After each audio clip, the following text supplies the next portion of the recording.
सर्वांना स्नेहपूर्वक जय भीम. मी प्राध्यापक राहुल भनवस गोदाम, स्पीकर्स बाय राहुल गोदाम या आपल्या यूट्यूब चॅनलवर तुम्हा सर्वांचं सहर्ष स्वागत करतो. मित्रांनो,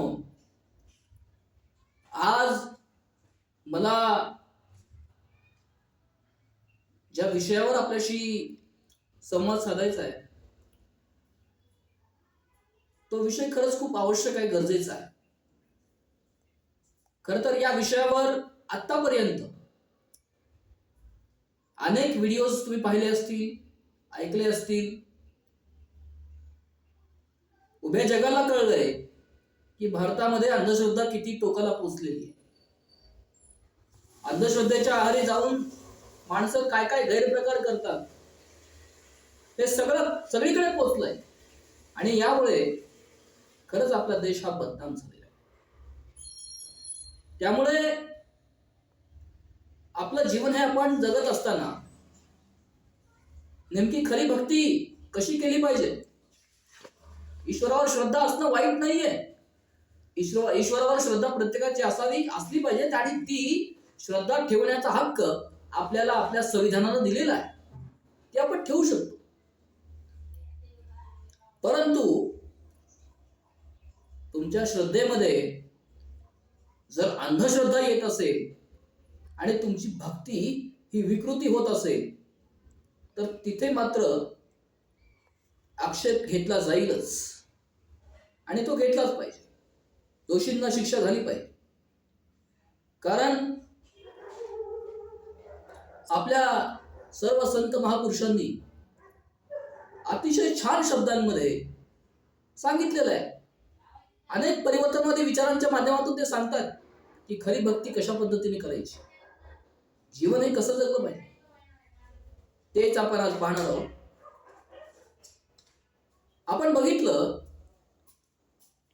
की कोणीतरी हा मूर्ख अशोक खरात नावाचा माणूस स्वतःला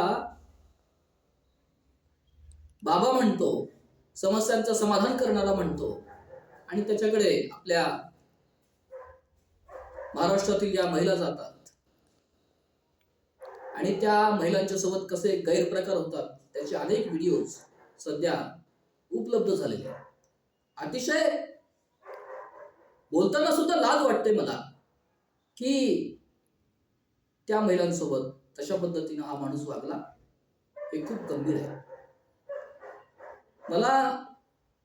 मी आपल्याला सांगेन की अशा प्रकारे लोकांच्या श्रद्धेचा गैरफायदा घेऊन फसवणूक करणे हा अतिशय गंभीर अशा प्रकारचा गुन्हा आहे आणि या गोष्टीला प्रोत्साहन देणारे आणि या प्रक्रियेमध्ये जे जे कोणी सहभागी आहेत त्या सगळ्यांना कठोरातली कठोर शिक्षा झाली पाहिजे. यामध्ये कुणीही कसल्याही प्रकारचं दुमत असण्याचं कारण नाही. अंधश्रद्धेला खतपाणी घालणारे आणि अंधश्रद्धेला प्रोत्साहन देणारे हे दोन्हीही तितकेच दोषी आहेत. त्यामुळे त्यांना तशाच पद्धतीनं त्यांना शिक्षा झाली पाहिजे आणि ज्या ज्या महिला या ठिकाणी या अंधश्रद्धेच्या बळी पडलेल्या आहेत त्यांचं काउन्सिलिंग होणं गरजेचं आहे. त्यांना समजावणं आवश्यक आहे. कारण की त्यांच्यावर झालेला अन्याय हा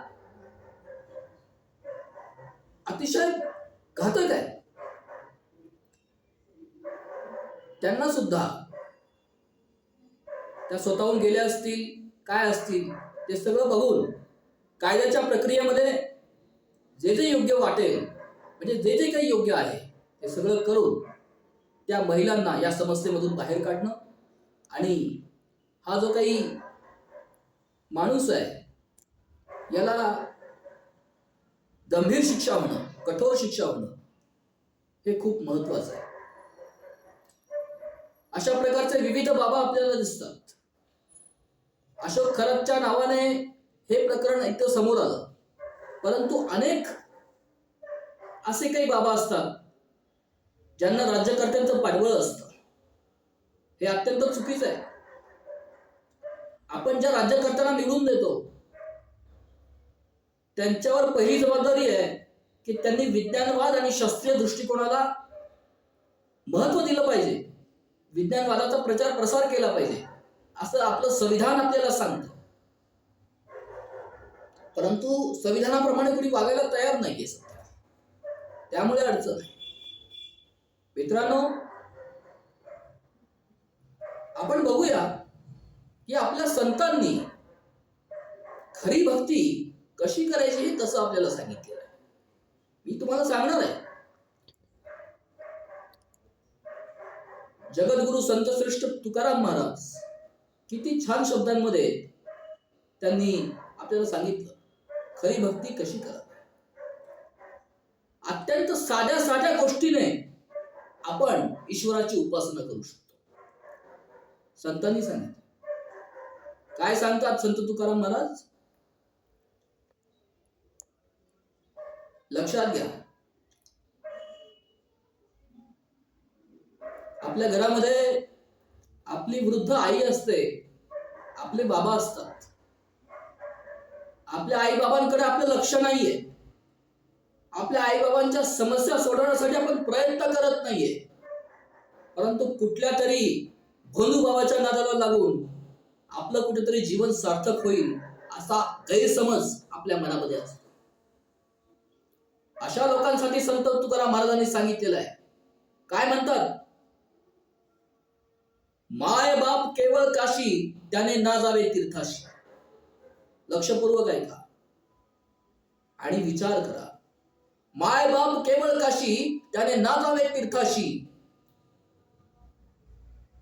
म्हणजेच अरे तुमच्याजवळ आई वडील आहेत, तुमचे आई बाबा आहेत, अरे तीच तुमची काशी आहे. मला कुठेही जायची गरज नाहीये. किती महत्वपूर्ण सल्ला दिलेला आहे, किती महान संदेश आहे. पण याचा विचार कोणी करायचा आहे? कोण करतं असा विचार? नाही. आम्हाला दुसरीकडे कुठेतरी जायचंय, कुठल्या तरी बाबांच्या दर्शनाला जाऊन आमचं सगळं काही समस्या ज्या काही आहेत त्या नष्ट होतील असं आम्हाला वाटतं. काय सांगताय संत तुकोबाराय? माय बाप केवळ काशी, त्याने ना जावे तीर्थाशी.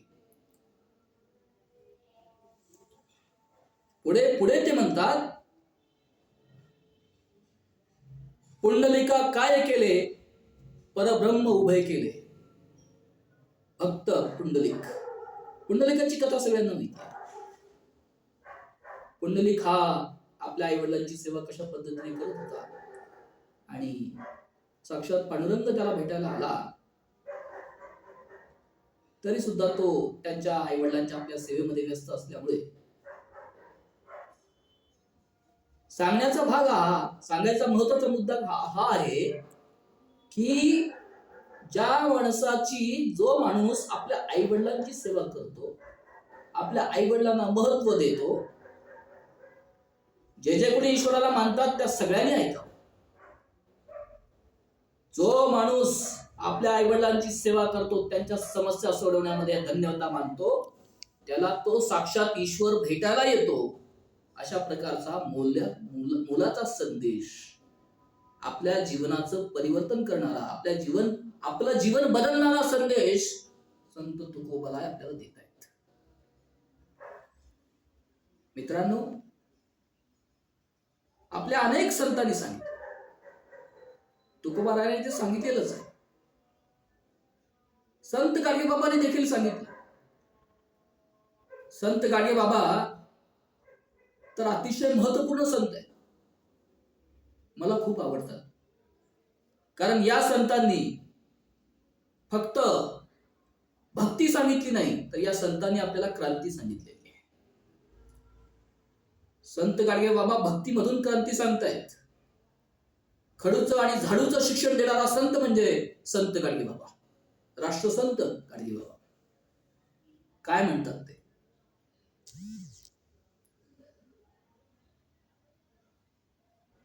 जेव्हापासून धरती पैदा झाली तेव्हापासून देव कोणी पाहिला नाही, देव कोणाला दिसला नाही, देव अरे देव पाहायची वस्तू नाही. देव मानायचं असेल तर डॉक्टर बाबासाहेब आंबेडकरले देव माना, ज्याने या बहुजन समाजाचा उद्धार केलाय. संत गाडगे बाबा सांगतायत, तुम्हाला खात्री करायची असेल तर वांद्रे स्टेशनला पोलिसांनी गाडगे बाबांचं कीर्तन ठेवलेलं होतं, शेवटचं कीर्तन. ते कीर्तन प्रत्येकाने ऐकावं. ते अभ्यासाला देखील आहे. मित्रांनो, गरिबांच्या समस्या सोडवणं, आपल्या आईवडिलांची सेवा करणं, ही खऱ्या अर्थानं अतिशय महान अशा प्रकारची भक्ती आहे, असा संदेश आपले सगळे संत देतात. आणि पहिलं काम हे केलं पाहिजे, अंधश्रद्धेपासून दूर राहिलं पाहिजे. आपल्या मनामधून अंधश्रद्धा हद्दपार करा आणि तिथं विज्ञानवादाला स्थान द्या. आपले हे संत सांगतायत. संत नामदेव महाराज, आदरणीय सत्यपाल महाराज याच परिवर्तनवादी संतांचा वारसा पुढे चालवत आहेत.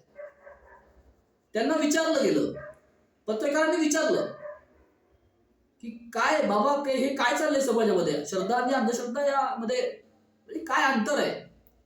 आत्ताच काही दिवसांपूर्वीची गोष्ट आहे. सत्यपाल महाराजांना जेव्हा विचारलं तेव्हा त्यांनी सांगितलं, संत नामदेव महाराजांचा दाखला दिला. ते बोलले, अहो श्रद्धा कशाची, ही तर सगळी अंधश्रद्धा आहे. पुढे ते म्हणाले, संत नामदेव महाराजांचा एक अभंग त्यांनी सांगितला, दगडाचा देव बोलील बा कैसा, सांगती ऐकती दोन्ही मूर्ख. म्हणजे दगडाचा देव आहे, मूर्ती दगडाची आहे, ती कशाला बोलेल, आणि हे जे कोणी सांगतात ऐकतात ते सगळे मूर्ख आहेत. त्यापेक्षा आपल्या अंतर्मनातल्या ईश्वराला जागवलं पाहिजे, असा एक महत्वाचा विचार आपल्याला या संतांच्या अभंगवाणीमधून मिळतो. परंतु एवढं सगळं आपल्या देशामध्ये प्रचंड ज्ञानाचं भांडार असताना या अशा भोंदू बाबांना प्रोत्साहन कसं मिळतं, हे कोण देतं, याचाही विचार झाला पाहिजे. आणि अशा प्रकारच्या गोष्टी होणं हे आपल्या महाराष्ट्राला खरंच अपमानित करणारं आहे, हे तुम्ही आम्ही लक्षात घेतलं पाहिजे. मित्र हो, महत्वाचा संदेश हा आहे, महत्वाचा मुद्दा हा आहे की भक्ती करायला कुठं बाहेर जावं लागत नाही. भक्ती करायला, उपासना व्यक्त करायला कुठं बाहेर जावं लागत नाही. आपण आपल्या घरात, आपल्या आजूबाजूला सुद्धा ते काम करू शकतो. आपले संत सांगतात, एखाद्याला खूप अडचण आहे शिक्षणाची, त्याला काहीतरी लागणार आहे, आर्थिक सहाय्य लागणार आहे, करायला मदत. भक्ती आहे. एखाद्याला पुस्तकं नाही आहेत, द्या ना घेऊन.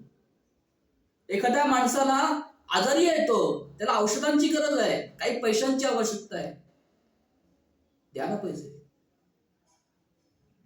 हे भक्तीचं स्वरूप आहे, हे आपल्या संतांनी सांगितलेलं आहे. लक्षात घ्या. त्यांचं समाधान ज्या वेळेला तुम्ही हे करता आणि ज्या वेळेला त्यांना आनंद देता, तेव्हा खरं सांगतो, तुम्हाला जे काही अंतर्मनात तुमच्या समाधान निर्माण होतं, ते सगळ्यात मोठी आणि महत्वाची भक्ती आहे. त्याची तुलना कशामध्येच होऊ शकत नाही. त्यामुळे सर्वांनी या गोष्टी लक्षात घ्याव्या. अंधश्रद्धा अजिबात बाळगू नये. अंधश्रद्धेच्या ठिकाणी श्रद्धा बाळगली पाहिजे. भक्ती ही वास्तविक भक्ती काय आहे, म्हणजे वास्तविक भक्ती कशी असते, हे सांगण्याचा प्रयत्न मी या ठिकाणी केलेला आहे. जर बोलताना तुमचं काही चुकलं असेल, तसं तर चुकलेलं नाहीये, पण जर काही चुकलं असेल तर मी या ठिकाणी क्षमा सुद्धा आपल्याला मागेन. परंतु मी स्वतःच्या मनातलं तुम्हाला काही सांगितलेलं नाहीये.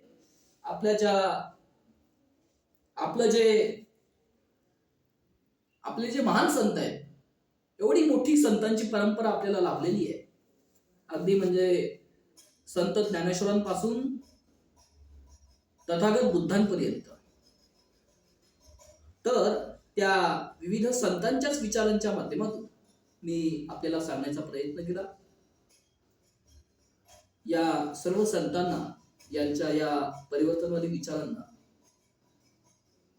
विनम्र असं अभिवादन करतो आणि आपण सर्वांनी हा विचार लक्षात घ्यावा हीच विनंती या ठिकाणी करतो. धन्यवाद.